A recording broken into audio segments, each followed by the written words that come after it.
Grüß euch miteinander und herzlich willkommen zum heutigen Summit. Wie ihr seht, bin ich heute wieder in Bern, ich bin direkt vor dem Bundesplatz. Und das aus dem Grund heraus, weil wir heute die Möglichkeit hatten, mit dem Jürg Grossen zu reden. Der Jürg Grossen ist der Parteipräsident der Grünliberalen Partei und hat heute im Gespräch mit dem Matthias Mast ganz viele interessante Themen angeschnitten. Unter anderem haben sie miteinander über die Energiewende geredet. Aber das ist jetzt genug von mir und dann übergebe ich jetzt an Matthias Mast ins Studio.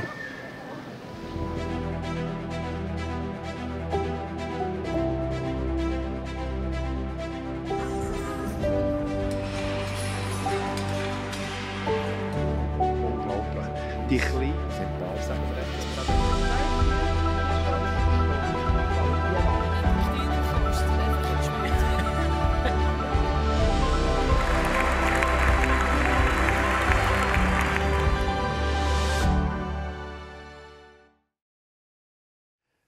Jürg Grossen, darf ich mit einem Witz anfangen? Ja, nämlich einen GLP-Witz. Sehr gut. Ja. Kennt ihr den Unterschied zwischen der GLP und der Freisinnigen? Ja, gut, ich kenne natürlich gut den Unterschied. Aber ich sage doch nicht einfach, wie also mal wieder der Witz ausgeht. Der Witz vorhin ist, bei den Freisinnigen sind Leute mit Geld, die immer noch mehr Geld wollen. Und bei der GLP sind auch Leute mit Geld, aber die haben jetzt unterdessen gemerkt, dass sie genug Geld haben. Ja gut, das kann man schon so sagen. Nee, aber für uns ist es natürlich klar, wir haben sicher einige Leute bei uns, die auch gut verdienen. Es sind ja fleissige Leute, die vielfach auch selber ihr Vermögen, das sie haben, oder ihr Einkommen auch wirklich selber verdienen, nicht vom Staat, sondern wirklich in der Privatwirtschaft. Und sie sind engagiert und sie sind aber auch bereit, eine gewisse Verantwortung zu übernehmen, einerseits für die Schwächeren, indem man auch, ja, ich sage jetzt mal, im sozialen Bereich sicher vernünftig auch hilft, dort, die Leute, die nicht können, dass man denen hilft. Also das böse gesagt, die Freisinnigen sind nicht sozial? Nein, die Freisinnigen sind Selbstbediener, aus meiner Sicht. Oder?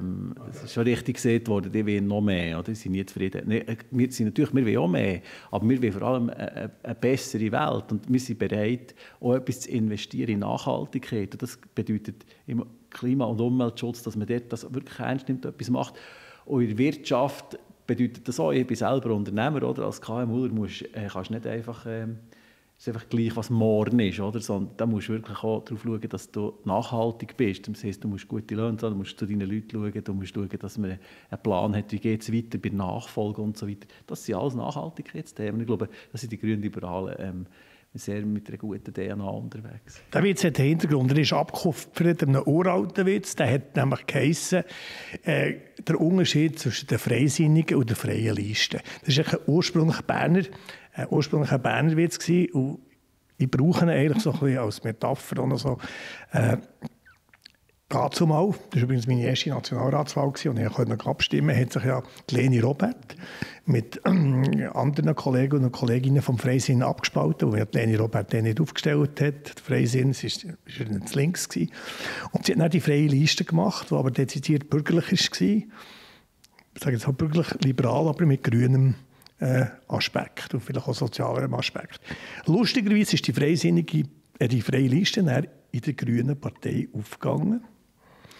Und später hat sich aus der Grünen Partei, wo seit vielen Leuten ist es links geworden, eben die Grünliberalen wieder abgespalten. Also lange Rede, kurzer Sinn, ist eigentlich die Grünliberale Partei, die sich dann abgespalten hat, glaube ich, mit der Frau Diener, damaliger Ständerätin oder Nationalrätin und auch Martin Bäume, ist eigentlich das Gleiche wie die Freie Liste. Ich habe das Gefühl, bei den Grünen, dort ist man in eine linke Falle hineingetappt. Ja, ich glaube, es ist noch ein bisschen ernsthafter. Oder? Ich meine, die grüne freie Liste ist ja ein Phänomen, das es nicht überall gibt. Das gibt es in Bern und mir wird es nicht bekannt, dass es sonst noch gibt. Aber ich glaube, bei uns ist es halt schon, also der Martin Bäumer, der Verena Diener, die dann wirklich die Idee gesagt, ja, also wir wollen eigentlich, ich sage mal, jetzt bürgerlich grüne oder nachhaltig orientierte Politik machen, liberal, aber nachhaltig. Und ich glaube, das ist ein Novum. Natürlich hat man es vorher so Versuchsballon, wie ich in dem sagen, gegeben. Ich behaupte, die hat es gegeben, oder? Landesring der Unabhängigen, das war die Duttwiler Basis oder, vom Migros-Gründer. Aber ich glaube, es ist ja, wir haben dort etwas jetzt gefunden, wo glaube ich, ein Markenzeichen ist, das bleibt. Da bin ich sehr überzeugt. Vielleicht back to the roots. Also es ist ja so gewesen, dass dann, ich sage jetzt mal bösartigerweise gesagt haben, ja, die Leute, die früher bei der revolutionären marxistischen Liga waren oder sozialistische Arbeiterpartei, wie zum Beispiel die Regularitz oder andere sehr linke Leute, haben ja dann plötzlich den grünen Mantel angelegt, wo ich jetzt mal ganz salopp sage, die freie Liste und eben bürgerlich Grüne, wie ihr seid, einfach dort reingeschaltet. Im Nationalrat sind sie eben lange noch die gleichen Fraktionen, immer noch, also die freie Liste. Und ihr habt es gemerkt, wir müssen aus der Linken fallen. Absolut. Also die linke Falle ist tatsächlich eine Falle, weil die linke Politik einfach am Schluss nicht Wettbewerb sucht, nicht Kompetitivität sucht, die Leute nicht selber befähigen, sondern vom Staat finanzieren und durchfuttern. Und darum kann die linke Politik, das funktioniert auf die Länge nicht. Das funktioniert marktwirtschaftlich, aber es muss nachhaltig marktwirtschaftlich funktionieren. Und ich glaube, das ist das, was entscheidend ist. Aber jetzt wirft mir der GLP vor, also nicht namentlich euch, aber ihr seid natürlich verantwortlich als Präsident, sie wird irgendwie linker. Man kann sie gar nicht mehr so fest unterscheiden von den Grünen. Gut, das stimmt jetzt wirklich hinten und vorne nicht, da muss man nur die Abstimmungsresultate anschauen. Wir haben in dieser Legislatur, die jetzt gleich am fertig ist, haben wir alles Mögliche unterstützt. Wir haben neue Kampfjets unterstützt gegen die Grünen. Wir haben das Freihandelsabkommen mit Indonesien unterstützt gegen die Grünen und Linken. Wir haben unterstützt AHV gegen die Grünen und die Linken, die AHV-Reform. Und es hat noch ganz viele andere Sachen gehabt, zum Beispiel die Abschaffung von der Industriezölle, die Abschaffung von Stempelsteuer und so weiter. Da sind wir überall auf der nachhaltig bürgerlichen Seite gewesen, in dem Sinn. Und ich glaube, wir haben ganz klar ein eigenes Profil. Aber es ist noch spannend. Die Linken werfen es ging vor, wir sind ja sowieso viel zu rechts, so zu bürgerlich. Und die Rechten machen genau das Umgekehrte. Wie sieht es jetzt für die kommenden Nationalratswahlen aus? Ständeratswahlen, der kandidiert ja als Ständerat. Wie wollt ihr euch abgrenzen? Ich sage jetzt mal für die Bevölkerung, die reden von den Grünen, wir reden dann um einen Bundesratssitz. Aus Sicht der Bevölkerung, die sagen einfach die Grünen. Die Grünen wollen, die Grünen sollen, die Grünen können.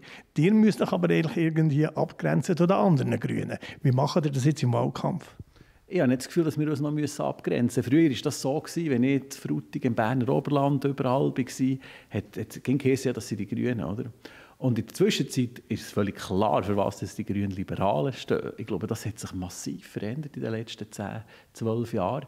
Und von dem her habe ich nicht den Eindruck, wir müssen uns irgendwie abgrenzen. Wir haben unser eigenes Programm. Das ziehen wir auch schon seit einem Haufen Jahren einfach durch. Und ich glaube, die Leute, die sich ein bisschen mit der Materie beschäftigen, die verstehen das durchaus. Tun wir es noch ein bisschen erklären. Energiepolitik, letztendlich Klimapolitik, aber im Handeln die Energiepolitik. Wie weit wollen die Grünliberalen in Privathaushalt eingreifen? Also man hat jetzt in Deutschland gesehen, dort ist man zu weit gegangen scheinbar mit diesem Programm. Inwieweit wollt ihr einem Bürger, einem Hausbesitzer oder einfach einem einzelnen Nutzer, Konsument vorschreiben, wie er sich zu bewegen, wie er zu leben hat, punkto Energiepolitik? Ich glaube, man muss ein bisschen differenziert sein. Oder? Also, grundsätzlich möchten wir mit Anreizen arbeiten. Wir möchten gerne die Energie so teuer machen, die schädlich ist, dass sich die eben nicht schädlich ist, durchsetzt. Oder? Aber das ist ein bisschen schwierig, weil da müssen wir im Steuersystem eingreifen, die fossilen Energien stärker noch besteuern oder Umverteilungsmechanismen machen, wie Lenkungsabgaben. Die sind im Moment nicht mehrheitsfähig. Dann bleiben andere Anreize, wie zum Teil finanzielle Anreize, wie für Solaranlagen zum Beispiel, wo man mal Vergütungen bekommt. Das ist eine Möglichkeit, die wir sicher unterstützen im Moment. Und es ist auch klar, in gewissen Bereichen braucht es vielleicht auch mal Gebot oder Verbot. Ich meine, es ist auch nicht freiwillig, zum Beispiel, wenn man eine Schmine hat und ein Chemie, ob man den Chemiefäger haben oder nicht. Man ist einfach als Hausbesitzer verpflichtet, man muss den Chemiefäger haben. Man muss auch alle paar Jahre die Elektroinstallation überprüfen von einem Fachmann. Da ist man nicht freiwillig. Man könnte sagen, das ist dann ihr Problem. Da geht es um Sicherheit.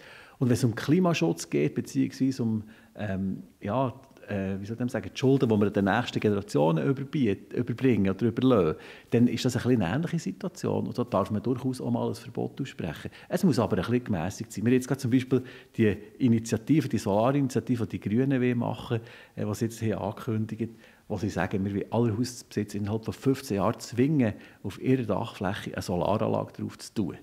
Und das geht uns zu weit. Wir sagen, nein, lass uns mal zuerst schauen, dass wir den Solarstrom vom Dach möglichst optimal brauchen können, so dass es eben rentiert, dass in den Häusern gerade direkt brauchen, in den Autos speichern, wenn man ein Elektroauto hat.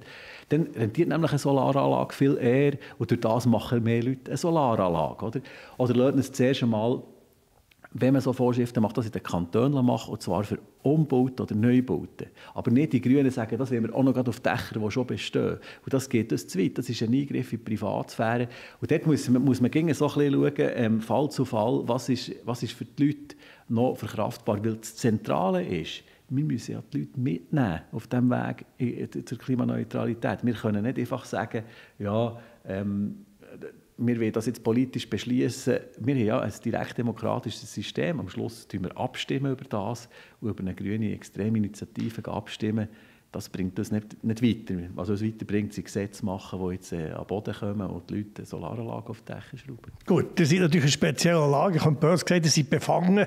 Oder Sie sind Solarunternehmer. Oder sehen wir dann Photovoltaik-Firma. Also etwa 2, 3 Firmen sind da unterwegs. Ja, es ist so. Also ich habe eine Elektroplanungsfirma. Das sind 45 Leute, die Elektroplanung machen.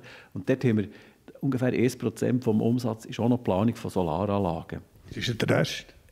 Das ist einfach die Planung von Elektroinstallationen. Ganz normal. Also wir machen zum Beispiel viel für Detailhandel, Migros, wir machen viel für Industrie, für Spitäler, für Schulen, für Altersheime, was auch immer.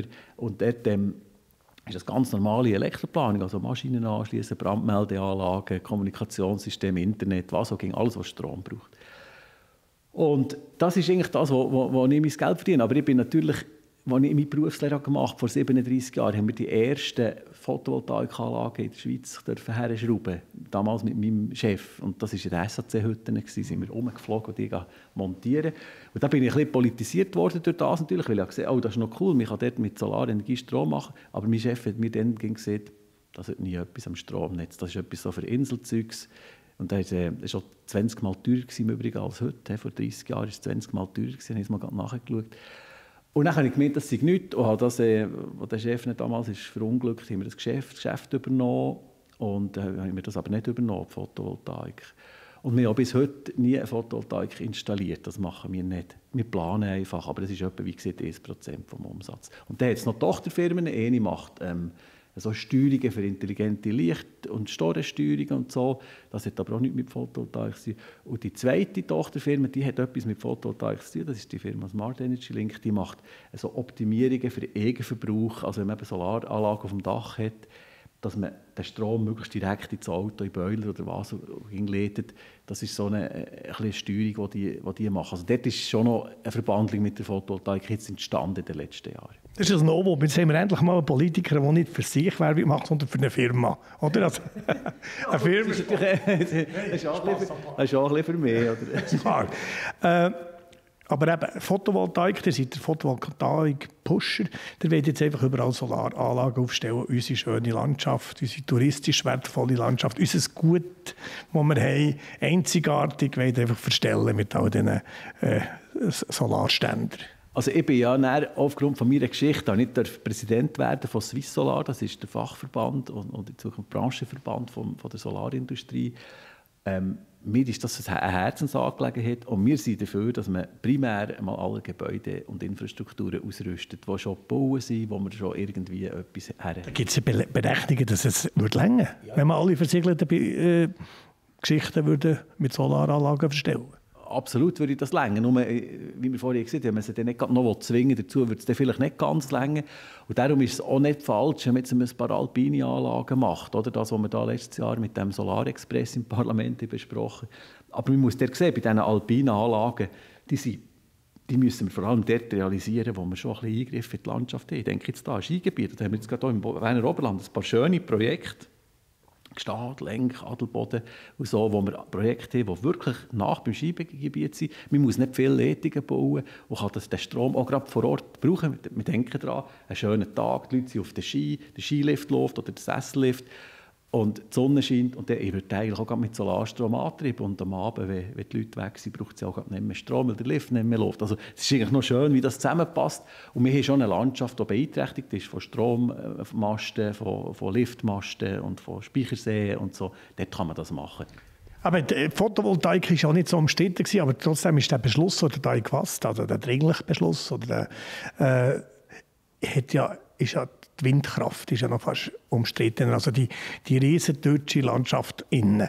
Also ihr seid ja der Meinung, also Photovoltaik, das hat mehr Zukunft, das bringt auch mehr als zum Beispiel die Windräder, die man aufstellen will, die ja auch noch wahnsinnig viel grauen Beton mit sich bringen. Also gut, graue Energie haben alle Energieträger, oder? Und die Photovoltaik ist halt, die Alpinen sind relativ gut, weil sie die Hälfte von ihrer gesamten Produktion machen sie im Winter. Und wir werden ja in Zukunft vor allem im Winter ein Versorgungsproblem haben mit Strom. Übrigens aber auf den Gebäuden produziert es gleich auch ein Drittel, also auf den Gebäuden lohnt es sich eben auch. Aber die Windenergie macht noch viel mehr im Winter. Oder? Also die Windenergie ist natürlich gleich eine spannende Ergänzung. Ich würde jetzt auch sagen, dass Photovoltaik viel größeres Potenzial hat als die Windenergie. Aber ich glaube, es ist gut, wir haben jetzt Photovoltaik, kommt das Wasser, das wir schon stark ausbauen haben, da können wir auch noch ein bisschen mehr machen. Und der Wind, wo ich der Meinung bin, ein Teil darf man gut machen. Es ist nicht überall landschaftsbeeinträchtigend im extremsten Sinn. Und man darf ja auch nicht vergessen, ein Windrad, ja, wenn unsere nächsten Generationen das Gefühl haben, das brauchen wir nicht, dann nimmt man das weg und tut es ins Alteisen. Das ist nicht das Gleiche wie Atomkraft, wo man dann über 1000 Generationen noch... Ja, das ist aber das alte Lied, da werde ich aber dann auch drauf kommen. Die Windkraft, okay. Also, das ist ja dort wieder diskutiert, wie viel braucht es denn wirklich von diesen Windrädern, dass es wirklich einigermaßen effizient ist. Aber Atomkraft, ich wollte richtig noch einfahren. Japan, USA... Ja, ich habe es eigentlich aufgeschrieben, aber jetzt kann ich es mitnehmen. Aber x Länder sagen, die neue Generation von Atomkraft, das ist es. Die haben ja geforscht, also der Obama selber hat 7 neue Werke geschrieben. Japan, wo eigentlich das grosse Ereignis war, der Tsunami mit der Zerstörung von Fukushima, die planen auch etwa 4 oder 5 neue Werke oder sind im Bau. Überall sind neue AKWs im Bau. Nur in Deutschland und Schweiz, sagt man, also in Frankreich gar nicht zu reden, was dort ausläuft, aber nur in Deutschland und Schweiz sagt man, das ist nichts. Und wisst ihr, ich komme aus der Anti-AKW-Bewegung, 75, den Kleber hinten auf dem Auto gehabt, Stopp, AKW, nein, danke. Mir dünkt, das alte Lied hätte man da nicht können, auch mit der Technik, also da kommen aus der Technik vielleicht die neue Generation AKW mehr pushen. Also man muss jetzt vielleicht mal sagen, es ist ein bisschen ein Märchen, oder? Über die neue Generation wird seit 20, 30 Jahren geredet. Es gibt jetzt erste Reaktoren, die langsam kommen, aber wir haben noch nichts, das wirklich serienmässig funktioniert, von der neuen Generation, die nicht die gleichen Probleme hat wie die alten. Oder? Es gibt da schon noch so Zwischenstufen in diesen Generationen, aber von denen, die jetzt stark geredet wird, das sind also die Kleinreaktoren, die man überall machen möchte, da gibt es noch nichts, das wirklich funktioniert oder serienmässig vorhanden wäre. Und der Abfall wäre wahrscheinlich ein bisschen weniger, aber er ist gleich nicht unproblematisch. Und ich bin nicht dagegen, dass man das anschaut. Ich bin sehr technologieoffen. Ich finde es eigentlich eine geniale Geschichte, die Nuklearenergie, von der Art her, wie man das macht. Aber solange man die Risiken nicht im Griff hat, also wir haben alle 20, 30 Jahre jetzt auf der Welt, in der letzten Zeit, hat man einen Nuklearunfall gehabt. Und ernsthaft, oder? Wenn ich denke... Das ist aber jetzt ein bisschen hochgegriffen. Nein, das hat man gehabt, wirklich. Also wenn man Fukushima... Also Harrisburg, nachher Tschernobyl und Fukushima, das ist ja innerhalb von wie lange ist das gewesen? Ja. Also es ist nicht mehr als... 35 Jahre. Ja, würde ich sagen, oder? Und die haben dazu geführt, dass auf der ganzen Welt alles ist umgeswitcht worden, mindestens kurzfristig, dann ist mit dem Album ein bisschen zurückgekehrt, das kann passieren, aber ich meine... Das ist nicht so nachhaltig, oder? Und vor allem, wir haben das Problem mit Abfällen auch noch nicht gelöst, oder? Das ist wirklich nicht gelöst. Und wenn wir das alles lösen und überwinden können, habe ich nichts dagegen, eine neue Technologie anzuschauen. Aber auf der anderen Seite muss ich sagen, solange uns das Wasser, der Wind und die Sonne gratis geschenkt wird und wir das gut ernten können, heute haben wir so effiziente Systeme zum Wind und Wasser und vor allem jetzt neu auch Sonne können zu ernten und einzupflegen in unser System. Ich weiss nicht, warum dass wir jetzt etwas machen sollten, das so viele Nachteile hat.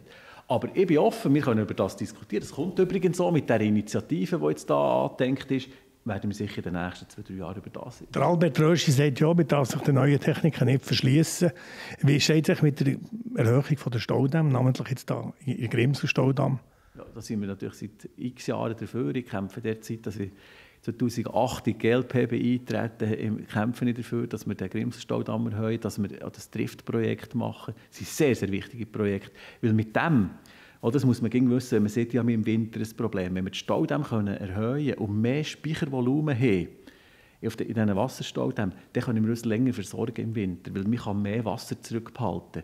Die Staudämme sind so gebaut im Moment, dass sie etwa 2,5 Mal pro Jahr müssen turbiniert werden, weil sie sonst überlaufen würden. Das heisst, wenn wir mehr speichern können, können wir uns mehr Sicherheit im Winter holen. Und das müssen wir unbedingt machen. Also das Unterschied zwischen den herkömmlichen Grünen. Jetzt geht es nach den Wahlen, die wiedergewählt werden, das ist jetzt mal ein Tipp, aber es fragt sich, wie die Grünen abschneiden. Da gibt es verschiedene Umfragen. Möglicherweise wird aber die Frage da sein, ja, die Grünen haben jetzt einen Bundesratssitz verdient. Oder? Ja, Berechtigung, könnte passieren. Welche Grünen denn? Und ist es der Jürg Grossen? Also es ist klar, dass die grüne Partei, also die linksgrüne Partei vom Wähleranteil her heute schon eine Bundesrätin oder einen Bundesrat gut hätte. Das habe ich gern gesehen. Das ist mathematisch klar, weil sie genug Wähleranteil haben. Also sie haben 13% und die SP hat irgendwie 16%. Aber auf Kosten der SPD. Und die FDP hat 15%, die sind einfach klar. Die haben aber je 2. Das muss man vorstellen, mit 15% hat man gerade 2 und mit 13% hat man 0. Darf ich eine andere Berechnung sagen? Über 60% der Bevölkerung stimmt bürgerlich. Also ich sage jetzt mal, 2/3 sind bürgerlich. Dann müsste eigentlich die Grünen-Linken mit der SP um den Zweitsitz oder um den Erstsitz fighten. Ja, das kann ich unterschreiben. Es wäre eigentlich richtig, dass die SP ihnen würde abgeben zugunsten der Grünen. Es wäre ebenso richtig, dass die FDP ihnen würde abgeben zu unseren Gunsten. Ich hoffe, wir können noch ein bisschen zulegen jetzt bei diesen Wahlen. Also das ist jetzt eine neue Rechnung, das ist sehr interessant. Also verabschiedet jetzt hier der Nationalrat Jürg Grossen und der künftige Bundesrat ja. Wer sitzt da mit den Ambitionen? Also meine Absicht ist, dass die grünliberale Partei bundesratsreif wird. Möglichst unter meiner Führung. Ich bin wirklich am Arbeiten, bin 6 Jahre Präsident. Wir möchten bundesratsreif werden. Das heisst, die Stände angekommen. Wir haben uns 10% Wähleranteil zu holen. Das ist sehr ambitioniert. Wir sind wirklich am Kämpfen für das. Und wenn wir das erreichen würden, dann würden wir natürlich jemanden stellen für zur Wahl zum Bundesrat. Und wer das aber ist, das ist noch nicht besprochen. Wunderbare Antwort. Ich bedanke mich beim Bundesrat in Spee, Jürg Grossen, für das Gespräch. Merci vielmals. Danke.